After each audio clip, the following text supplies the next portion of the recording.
Welcome to Infidelity Truths. Before we dive into today's gripping story, please take a second to like this video and subscribe to our channel. Your support helps us create more thrilling stories just for you. Let's begin. I've always been the kind of person who notices the small things. The way a room smells different when someone's been in it, the tilt of a picture frame that's been bumped, or the faint smudge on a glass you know wasn't there before. It's not paranoia. It's just how my brain works. I'm a freelance stylist and my job is all about details. The way a scarf drapes, the exact shade of a lip color, the perfect angle for a photo shoot. So when I came home from a 3-day work trip in Miami and found my favorite coffee mug, the one with the chipped handle sitting in the sink, I knew something was off. It wasn't just a mug. It was a signal, a tiny crack in the foundation of my life that I didn't yet understand. My name's Lena, and I'd been with Marcus for nearly 4 years. We lived together in a cozy townhouse in a quiet suburb, the kind of place where neighbors wave and kids ride bikes in endless circles. We split the rent, argued over whose turn it was to do dishes, and built a life that felt, if not perfect, then at least real. Marcus was a graphic designer, charming in that effortless way that made people lean in when he spoke. He had this laugh, loud, unself-conscious, that could fill a room. But he wasn't perfect. He was messy, forgetful, the kind of guy who'd leave his gym bag by the door until I tripped over it. Still, I loved him. I loved us. I thought we were building something unbreakable. That Sunday night when I got back from Miami, the house felt different. It smelled sharp, like citrus cleaner, which was odd because Marcus didn't clean. Not like that. He was more of a sweep the crumbs under the rug kind of guy. When I asked him about it, he was sprawled on the couch, scrolling through his phone. Got bored, he mumbled, not looking up. Figured I'd spruce the place up. His tone was casual, but there was a tightness in his jaw, a flicker in his eyes that I couldn't quite read. I let it go. People clean when they're stressed, right?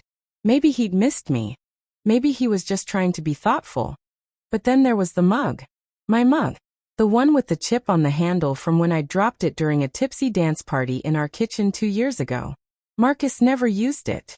He said the chipped edge grossed him out. Yet there it was in the sink, with a faint ring of coffee inside. I hadn't touched it in over a week. I stood there, staring at it, my suitcase still by the door, the hum of the fridge filling the silence. It was such a small thing, but it gnawed at me. I didn't say anything to Marcus. I just washed the mug, put it back in the cupboard, and told myself I was overthinking it. The next flicker of suspicion came later that night.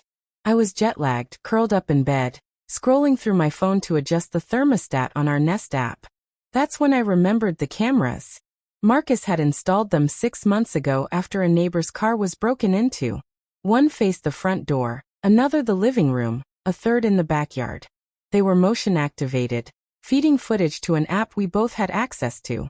I rarely checked them. Why would I? Our neighborhood was safe, and I trusted Marcus. But something, maybe that damn mug, made me pause. Instead of adjusting the thermostat, I tapped on the living room feed. Just curiosity, I told myself. Just a quick peek. I scrolled back to Saturday, the day before I got home. The timestamp read 3:17 p.m. The footage loaded, and there was Marcus, shirtless on the couch, his hair messy like he'd just woken up. Normal enough. But then she walked in. A woman. Tall, blonde, wearing an oversized flannel shirt.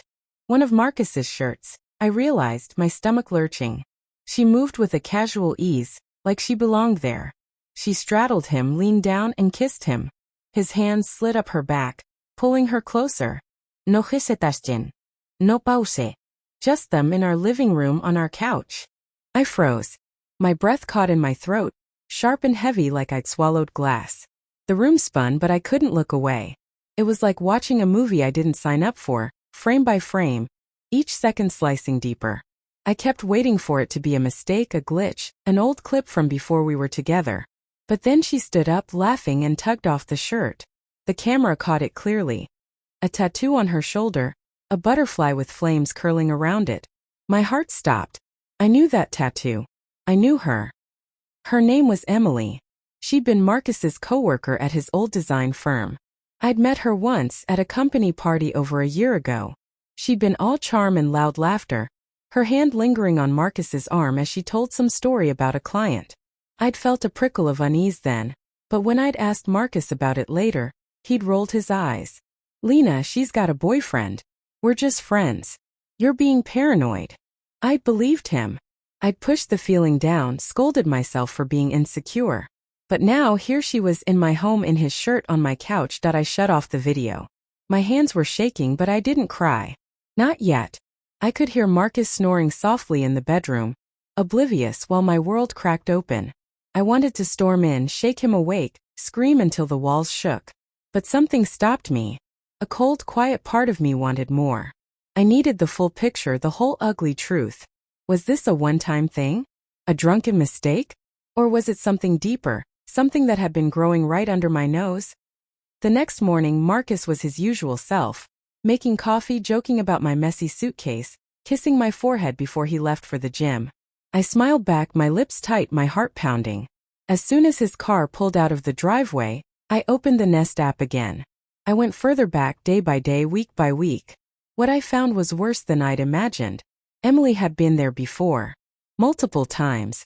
Different outfits, different days. Sometimes they'd cuddle on the couch, her head on his chest like it was the most natural thing in the world. One clip showed them cooking together in my kitchen, laughing as she flicked flour at him. Another time, they disappeared down the hallway toward the bedroom, her hand in his. My stomach churned.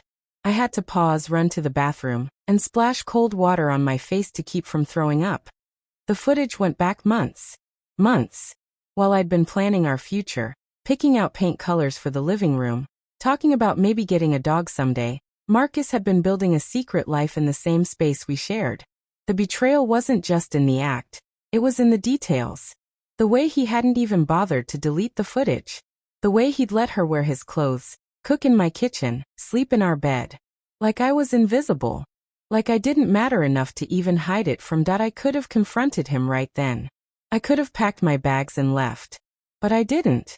Instead, I got methodical. I took screenshots of every clip, labeled them by date and time, and sent them to a private email account. I backed them up on a USB drive I hid in my work bag. I called my best friend, Jasmine, and told her everything. Her voice was steady but furious. Lena, you need to get out. Now. Come stay with me. I told her I wasn't ready. Not yet. I needed Marcus to see what I'd seen, to feel the weight of his own lies. I needed him to understand the kind of pain he'd caused, the kind that doesn't just break you, it reshapes you. For 2 days, I played the part of the perfect girlfriend. I cooked dinner, laughed at his stories, kissed him goodnight. Every smile felt like a lie, every touch like a burn. He didn't notice. He went about his routine, work, gym, Netflix, like nothing had changed. And maybe for him, nothing had. Maybe this was just his life now, juggling me and Emily, balancing his lies like a tightrope walker who never looks down. On Thursday night, I set the trap. I told Marcus I wanted a cozy night in, like we used to have. Let's watch something together. I said, my voice light. He looked surprised, maybe even a little wary, but he agreed. I hooked my phone up to the TV, said I had a funny video to show him. His smile was easy, trusting. I pressed play. The screen lit up with the living room footage from Saturday. Emily in his shirt, climbing onto his lap. His hands on her. Her laugh. His face went pale, his eyes wide, like he'd been slapped. He lunged for the remote, but I was faster. I held it out of reach. Sit down. I said, my voice low, steady, unrecognizable even to myself. He sat, his hands gripping his knees. That I played the next clip. And the next. And the next. A montage of his betrayal, time-stamped and undeniable. The silence in the room was suffocating, broken only by the faint hum of the TV and the sound of his uneven breathing. When the last clip ended, I turned to him. His face was wet with tears, his mouth opening and closing like he was searching for words that didn't exist. Lena, I'm so sorry, he finally choked out. It happened. I was lonely. I didn't mean for it to go this far. Lonely. I repeated, my voice sharp enough to cut. I was gone for 3 days, Marcus. And this wasn't one time. This was months. Months of you lying to my face, bringing her into our home, into our bed. He flinched, his hands shaking.